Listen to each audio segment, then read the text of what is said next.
ډېر انسانان موږ ته وایي شکر ادا کړئ. اوس دا شکر څنګه ادا کیږي؟ دوه لارې لري. یو قولی شکر دی، یو عملی شکر دی.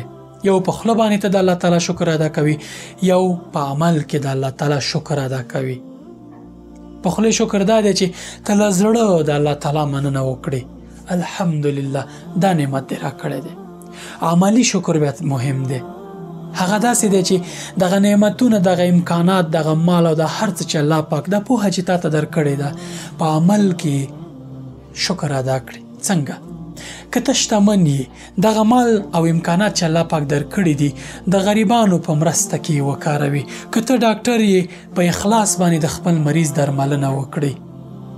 که ته عالم خپل علم نور انسانانو ته ورسوي، او که ته هر امکانات په ژوند کې لري د الله تعالی د مخلوق په ګټه کې وکاروي، دا عملی شکر دی. کله چې ته داسې کوي، الله تعالی تر تا ډیر غیرتي ذات دی.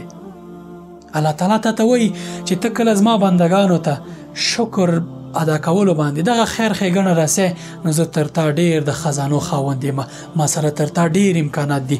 د دې ژوند، ستا د ژوند او د دې اسمانونو، د دې ځمکې او د هر څه خزانې او واک ما سره دی. نو زه خو بیا تا ته ډیر دغه څه در کوم چې ته یې نورو ته ورکوي.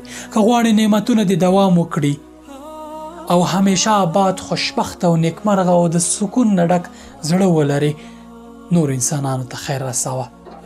دا د الله تعالی شکر ادا کول دي. کله چې ته دا کوي، الله تعالی د دې څو چنده بدله درکوي، ځکه چې الله تعالی غواړي ستا په واسطه باندې دغه خیر ښېګڼې دا سلسله روانه وي.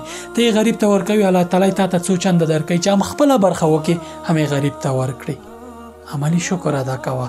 ستا لپاره د خوشبختیو او نیکمرغیو یوه وسیله همدغه شکر ادا کول دي چې ته یې په عمل کې ثابتوي. الله تعالی ته خپل اخلاص ښیي. په خوله شکر هر سړی ادا کوي، خو نیکمرغه هغه انسان دی چې په عمل کې د الله تعالی شکر ادا کړي او د انسانانو دپاره دغه خپل امکانات د خیر ښېګڼې دپاره استعمال کړي.